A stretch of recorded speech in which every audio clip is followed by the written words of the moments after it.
Assalamualaikum warahmatullahi wabarakatuh. Saya YouTuber Muko, tukang donat dari Parung, YouTuber tertua di semesta.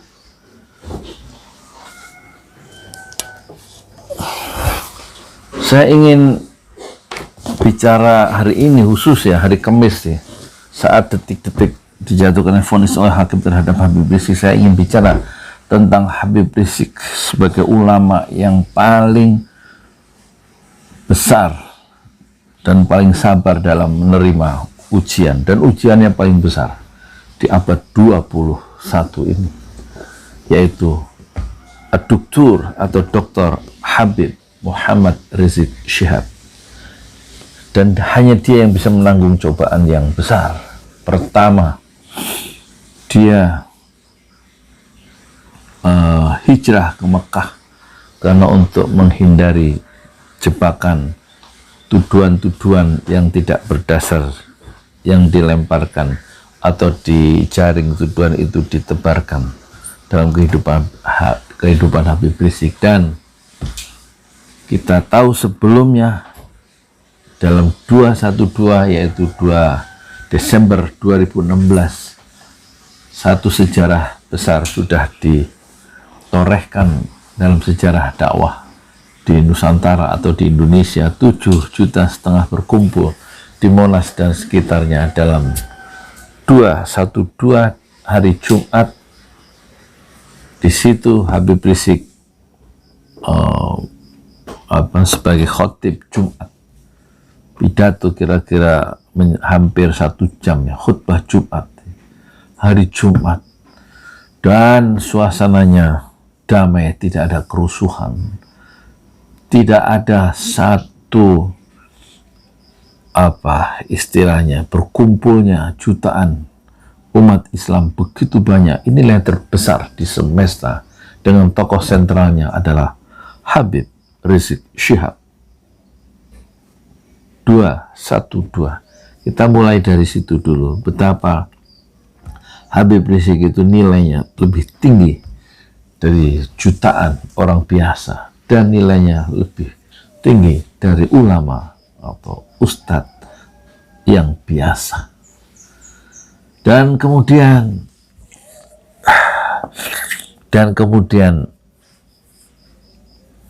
dia memilih jalan dakwah yang baru dari Mekah. Dan menurut Habib Rizik, kita tahu, oh ya, di dalam 212 itu saya menutup gerobak bubur ayam saya, dan saya pagi-pagi setelah subuh tidak jualan bubur tapi langsung ke Monas. Saya tertahan di depan kedutaan besar Amerika dan sholat, sampai sholat dalam cucuran hujan kasih sayang Allah yang begitu deras. Saat sholat Jumat, saya ada di depan kedutaan besar Amerika, ikut sholat jamaah bersama Habib Rizik Syihab. Dan jangan lupa ada Tito Karnavian, ada Kapolri, ada Presiden Jokowi ikut 212. Tetapi jalan politiknya berbeda, dan saya tidak tahu mengapa tokoh-tokoh pemerintahan hadir di dalam 212. Allah membuat kontras antara orang-orang yang berjuang fisabilillah dan orang-orang yang sebaliknya, tapi satu saat mereka bersatu, yaitu dalam 212. Seluruh pejabat-pejabat penting kabinet datang ikut sholat Jumat bersama Habib Rizik Syihab. Dan kemudian penguasa sudah jelas mengurung atau menahan, menghalangi Habib Rizik tidak bisa kembali 3,5 tahun sampai Habib Rizik tiba kembali di Indonesia pada tanggal 10 November 2020. Tetapi 2017 Habib Rizik mengaku membuat kesepakatan dengan Badan Intelijen Negara di Mekah, berjumpa dengan Tito Karnavian sebagai Kapolri di tempat kediamannya Habib Rizik di Mekah. Jadi ada lobi-lobi tingkat tinggi untuk menjinakkan Habib Rizik Syihab, dan alhamdulillah Habib Rizik Syihab tidak berhasil dijinakkan dan tidak mau berkompromi mencampurkan yang hak dan yang batil. Tibalah Habib Rizik beserta rombongan setelah 3,5 tahun diisolasi secara politik dan tidak diusahakan pulang oleh pemerintahnya sendiri. Jutaan orang menyambut di Bandara Soekarno-Hatta 10 November 2020 setelah 3,5 tahun Habib Rizik menanggung derita dan berjuang dengan cara yang khas dari Mekah Al-Mukarramah. Dan periode kedua dilampaui mulai ditapaki oleh Presiden Republik Indonesia Jokowi. Setelah tiba dalam sambutan yang histeris dan penuh takbir, dan saya menyambut di Petamburan dan ada liputannya secara live, bukan secara live, tidak live, tapi saya ada di situ ketika Habib Rizik melintas di depan saya di Petamburan. Tapi belum sampai sebulan, tanggal 7 Desember 6 1, 2, 3, 4, 5, 6 people, 6 pengawal Laskar Front Pembela Islam dibunuh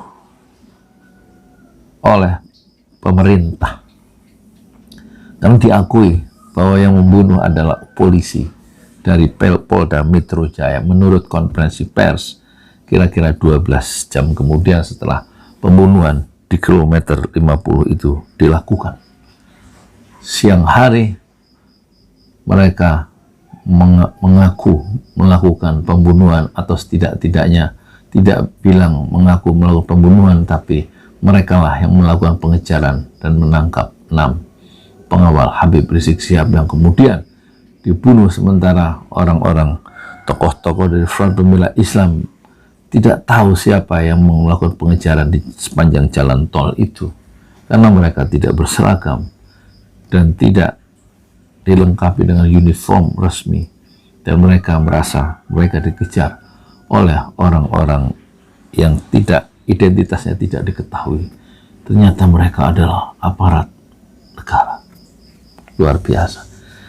Habib Rizik menanggung derita, 6 pengawal terbaiknya dibunuh, dan dia terlibat dalam proses pembunuhan dan pengejaran itu. Dan hanya Habib Rizik yang bisa menanggung derita. Al-ulama warasatul anbiya. Ulama adalah pewaris perjuangan para nabi, dan termasuk mewarisi derita juang di dalam dakwah fi sabilillah. Dan kemudian pesantrennya mencoba direbut atau disita, tapi sebelumnya dengan gagah perkasa, dengan kekuasaan di tangan dan di kiri, pemerintah membubarkan alat perjuangan yang utama dari Habib Rizik. Alat perjuangan yang dibubarkan adalah Front Pembela Islam yang sudah berusia 23 tahun dan banyak berjasa dalam membantu korban bencana di seluruh Nusantara. Yang paling fenomenal tentu ratusan ribu mayat dievakuasi oleh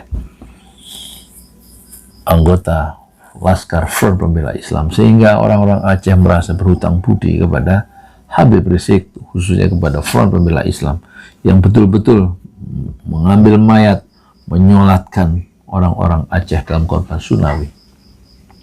Tahun berapa itu? 2004 apa 2006 ya. Sehingga tidak heran tokoh Aceh menggelari kemudian Habib Rizik sebagai imam besar umat Islam Indonesia. Orang Aceh berhutang budi kepada Habib Rizik, dan Habib Rizik bilang, jangan pisah, jangan tinggalkan NKRI kepada orang Aceh yang sering luka hatinya dan dilukai oleh pemerintah sejak zaman Soekarno yang ingkar janji terhadap Aceh, sehingga Aceh kemudian dimasukkan menjadi provinsi Sumatera Utara dan bukan menjadi provinsi khusus. Dan kemudian pemerintah berikutnya Soeharto melukai orang Aceh dengan operasi DOM, ya. Operasi militer selama 30 tahun. Entah berapa ribu orang Aceh itu terbunuh, terhina karena menuntut keadilan kepada pemerintah pusat. Dan datanglah seorang Habib Rizik dalam kesedihan yang mendalam karena tsunami yang besar. Habib Rizik bersama Front Pembela Islam turun tangan, termasuk Habib Rizik datang sendiri ketika organisasi politik dan ormas yang belum datang. Front Pembela Islam betul-betul berjibaku dengan keikhlasan seluas samudra, dengan rasa empati yang mendalam membantu rakyat Aceh yang sedang berduka, kehilangan sanak saudara, kehilangan harta benda. Habib Rizik datang pada momentum sejarah dakwah yang paling mengesankan, yang paling tepat dalam sejarah politik Indonesia. Dan tokoh Aceh menggelari Habib Rizik Syihab sebagai imam besar umat Islam Indonesia. Saya Yudi Pramuko, tukang donat dari Parung Youtuber, tertua di semesta Fasbir Sabr Jamil. Bersabarlah dengan kesabaran yang indah. Assalamualaikum warahmatullahi wabarakatuh. Wajib lapor ya. Ini sudah masuk markas syariah pesantren Alam Agrokultural Mega Mendung. Kalau malam gelap ini berarti? Malam gelap, ada lampu. Tinggian ya, Masya Allah. Ya, inilah perjalanan dakwah yang indah ya. Assalamualaikum warahmatullahi wabarakatuh. Allahumma ighfir lahum warhamhum wa'afihi wa'afu anhum. Assalamualaikum ya ahlal kubur, yaghfirullahu lana wa lakum antum salafuna wa nahnu bil asar. Ini saya ada di depan 5 syuhada, sebenarnya harusnya 6, yang satu di Jakarta, dan saya sudah tiba di markas syariah pesantren Alam Agrokultural ya. Dan suasana sunyi, jauh dari keramaian, kira-kira menyusuri jalan setapak berbatu hanya untuk satu mobil itu sekitar 2 kilo dari pos penjagaan pertama hingga pos sampai lokasinya. Masya Allah ya. Banyak hikmah yang bisa kita petik dalam di depan makam 5 syuhada ini, bahwa hidup ternyata perlu memiliki nilai ya, nilai perjuangan. Setelah itu orang atau kita semua akan kembali ke akhirat dan tidak kembali ke dunia, dan yang kita tinggalkan adalah nilai-nilai perjuangan dan amal soleh, juga amal jariah. Semoga kita bisa mengambil manfaat hikmah dari setiap kejadian yang Allah bentangkan di alam semesta.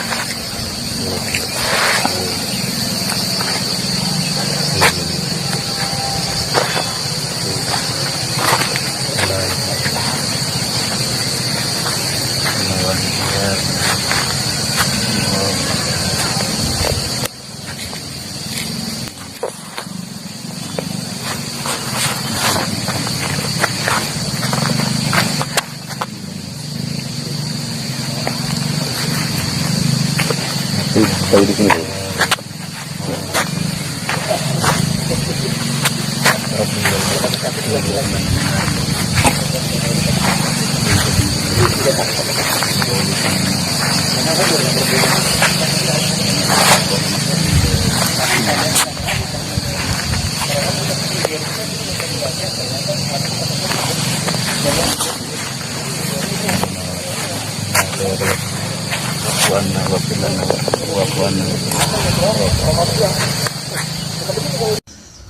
Assalamualaikum warahmatullahi wabarakatuh. Saya Yudi Pramuko, tukang donat dari Parung Youtuber, tertua di semesta.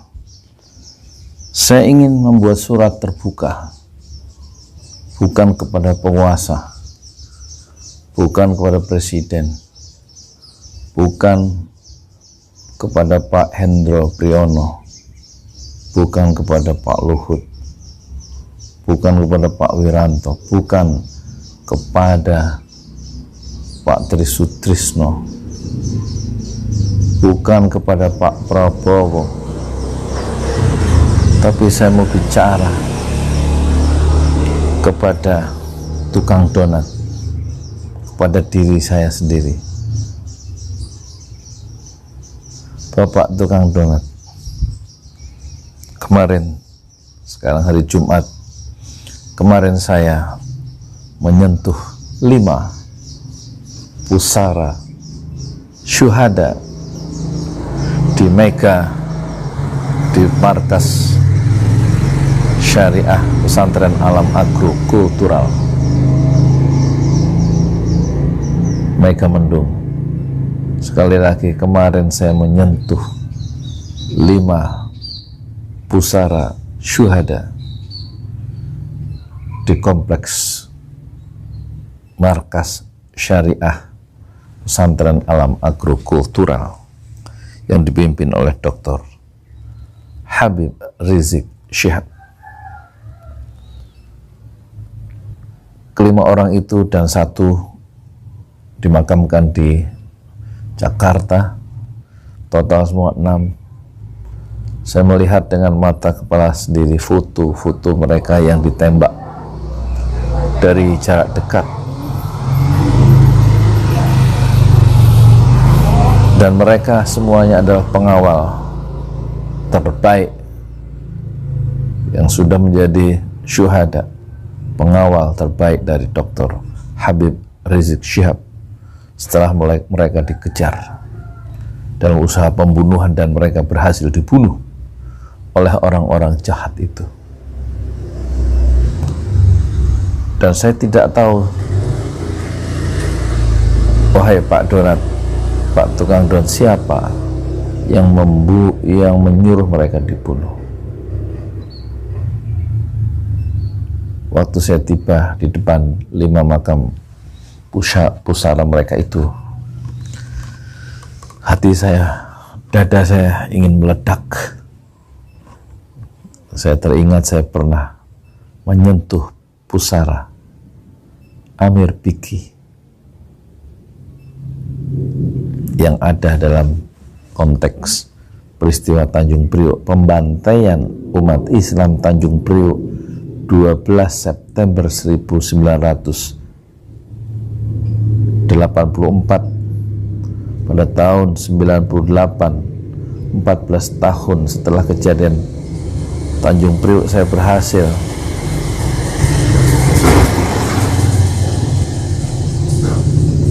berziarah ke makam Amir Biki di Tanjung Priok, dan saya menulis buku pembantaian Tanjung Priok tipis, dan saya wawancara beberapa orang yang mengerti tentang peristiwa itu,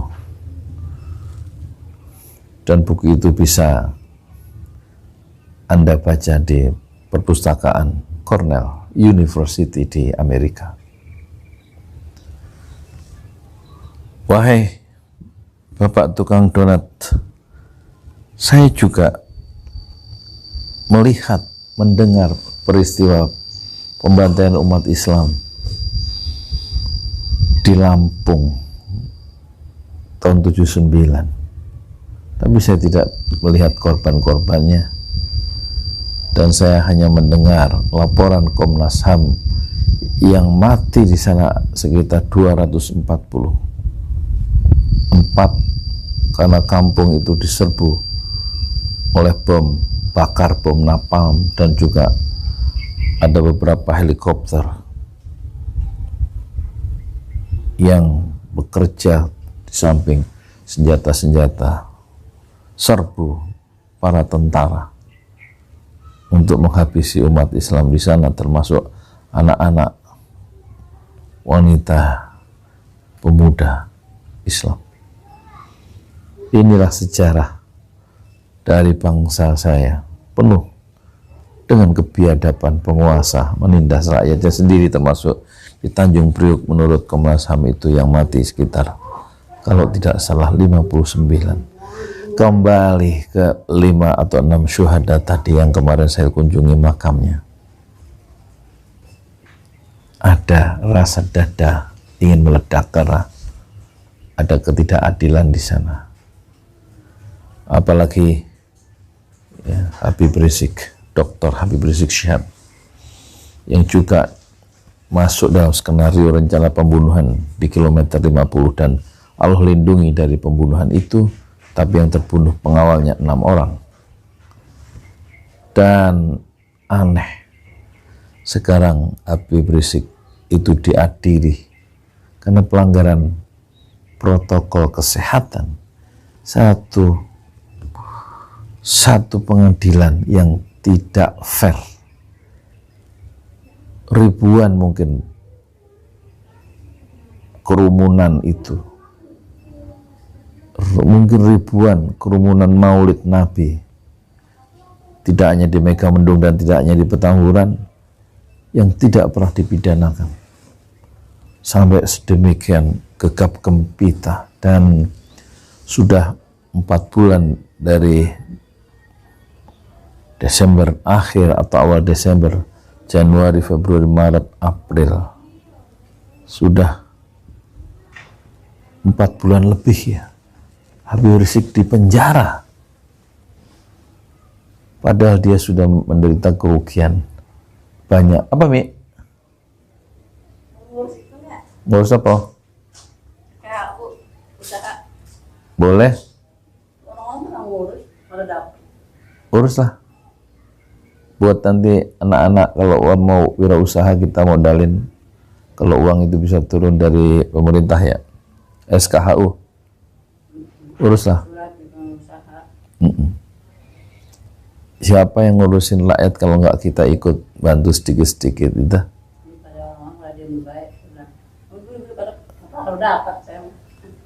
Urus. Ada usaha. Cafe itu. Nanti dikembangin cafe sampai 50 kan nggak apa-apa. Baru 2. Saklah. Puntennya itu diurus. Lah, pakai Deria tuh. Berapa sih ongkosnya? Ntar aku kasih ongkos motornya. Iya.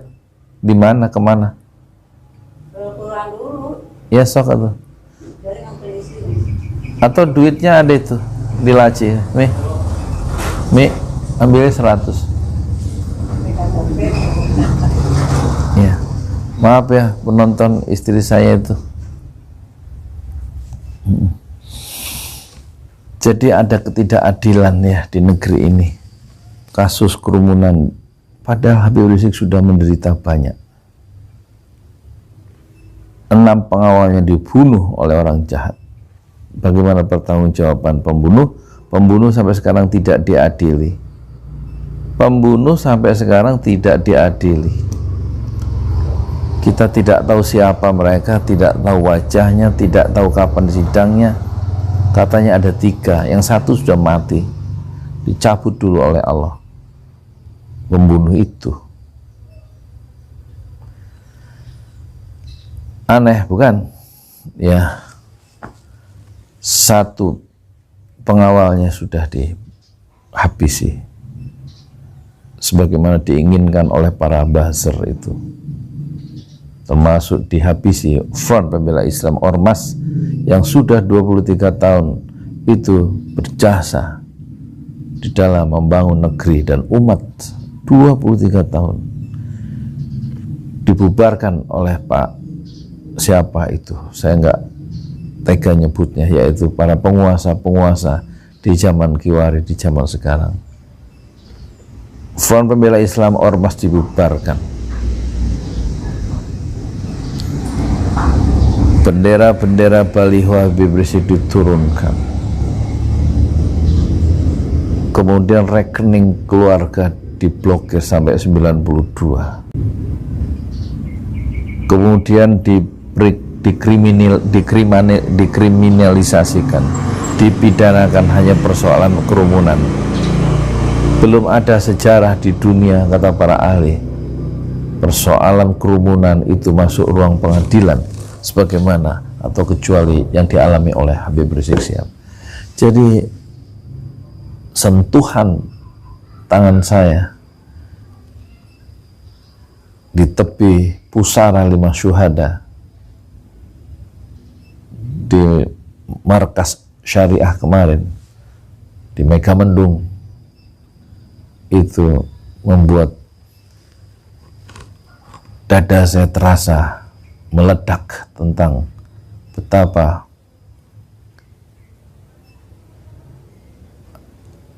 ketidakadilan itu menerjang mata secara telanjang dan terang-terangan dan brutal. Semoga kita ketuk hati para penguasa di masa mendatang, supaya penguasa-penguasa di masa mendatang itu betul-betul ya melindungi dan menjadi khadimah, menjadi pelayan untuk rakyat yang dipimpinnya. Dan moga-moga orang-orang yang berbuat jahat itu dibalas ya, terutama para pembunuh itu memang sudah layak di dalam Jahannam khalidina fiha abada. Orang yang membunuh tanpa hak itu memang kekal khalidina fiha abada di dalam neraka. Dan kita berharap Allah menegakkan keadilan yang sejati di negeri yang abadi, yang tidak bertepi, yaitu di negeri akhirat kita semua. Saya Yudi Pramoko, tukang donat dari Parung YouTuber tertua di semesta. Fasbir sabrun jamila, bersabarlah dengan kesabaran yang indah. Assalamualaikum warahmatullahi wabarakatuh.